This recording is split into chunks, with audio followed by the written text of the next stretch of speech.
জীবন বাজি রেখে ক্রিমিনালদেরকে ধরে আনি, আর ওরা টাকা ছিটিয়ে আদালতে নির্দোষ প্রমাণিত হয়ে খালাস পেয়ে যায়। প্রথম চলচ্চিত্র ছিল আমাদের বিদ্রোহী বধূ।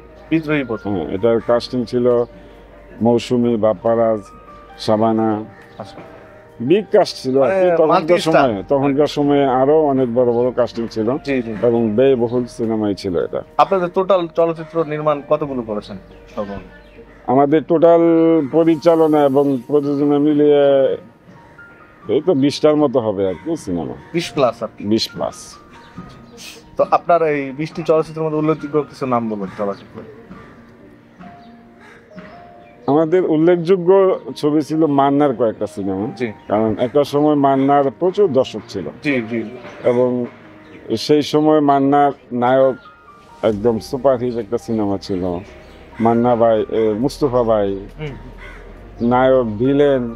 মান্নার অনেকগুলো ছবি আমাদের ছিল এবং অনেকগুলো ছবি খুবই ব্যবসা সফল ছিল এবং তখনকার সময় মান্না মানেই তো হিট, মান্নার ছবি মানেই হিট। সেই সময় আমাদের ছবিগুলো ভালো ব্যবসাও করেছে এবং ভালো চলছিল তখন। আমি প্রতিশোধ নিতে এসেছি। প্রতিশোধ?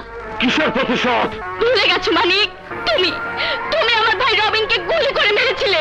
আমি তোমার ভাইকে গুলি করে মেরেছি? হ্যাঁ। তো মান্নার নায়ক ছবিটা আমাদের একটি উল্লেখযোগ্য হিট আর কি, এবং এটার গল্প ছিল মান্না ডাবল অ্যাক্টিং। একটা মান্না ছিল একদমই নেগেটিভ ক্যারেক্টার এবং সেই নেগেটিভ ক্যারেক্টারটি দর্শক প্রচুরভাবে গ্রহণ করেছিল, একটা নেগেটিভ একটা পজিটিভ। তো ওই ছবিটাই আমাদের আসলে একটা উল্লেখযোগ্য সিনেমা আর কি, একজন অ্যাকশন ছবি হিসেবে। কি বলছেন স্যার? আমি ঠিকই বলছি রানা। আমি তোমার স্বামী। তুমি বলো মানিক। প্লিজ আমার একটা কথা শোনো। না, আমি তোমার কোনো কথাই শুনবো না। আমার স্বামীর রূপ ধরে তুমি আমাকে ধোঁকা দিতে চাও। আমি তোমাকে কি করে বোঝাবো আমি তোমার স্বামী? নায়ক চলচ্চিত্রটি যখন শুটিং করেন তখন কোনো স্মৃতিচারণ বা কোনো মজার ঘটনা আছে কেন কি ছবি? স্মৃতিচারণ আসলে মান্নার কথাই বলতে হয় আর কি। মান্না একজন পরিচালককে যে শ্রদ্ধা করত সেই বিষয়গুলো এখন মনে পড়ে, কারণ মান্না যদি 5 মিনিট পরেও সেটে ঢুকতো তখন সে লুকায় ঢুকতো।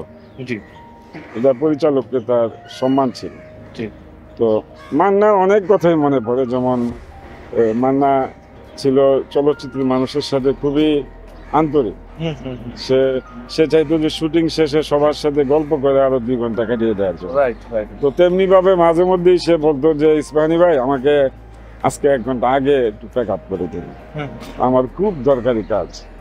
তো সেখানে কিন্তু তো চিন্তা করলো যে মান্না একদিন চাইলো তোকে তো একদিন আগে প্যাক আপ করতে, হয়তো একদিন আমি তাড়াহুড়ো করে কাজ করে মান্নাকে 1 ঘন্টা আগে প্যাক আপ করলাম। তো ঠিক আছে মান্না ভাই আজকে আপনি ছুটি যান।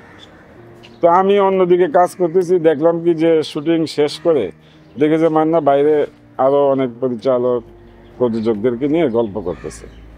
তো এটা ছিল এর অভ্যাস যে একদিন 1 ঘন্টা ছুটি নিয়ে সবার সাথে আড্ডা মারবে, পরিচালকদের সাথে দেখা করবে, প্রযোজকদের সাথে দেখা করবে, শিল্পীদের সাথে আড্ডা মারবে, সিনেমা নিয়ে গসিপ করবে, গল্প করবে।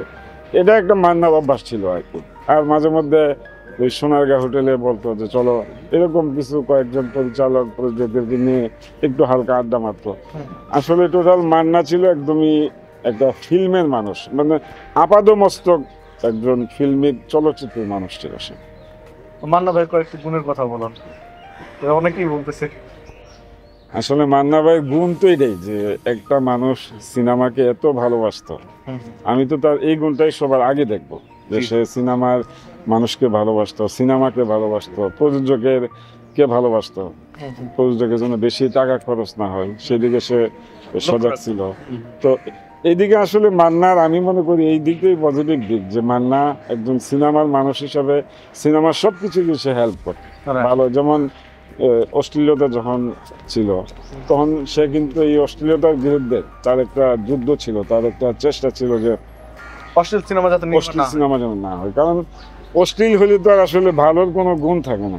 এখানে ভালো ছবি চলবে না, অশ্লীল ছবি চলবে, তো এটা তো হতে পারে না। মান্নার এই দিকটাও কিন্তু খুবই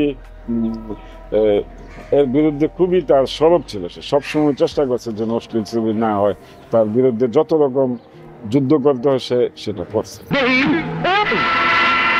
ইন্সপেক্টর, তুই বোমা মানিকের রূপ ধইরা আমার এখানে একটা কাউকাউ লাগা দিবার চাইছিলি।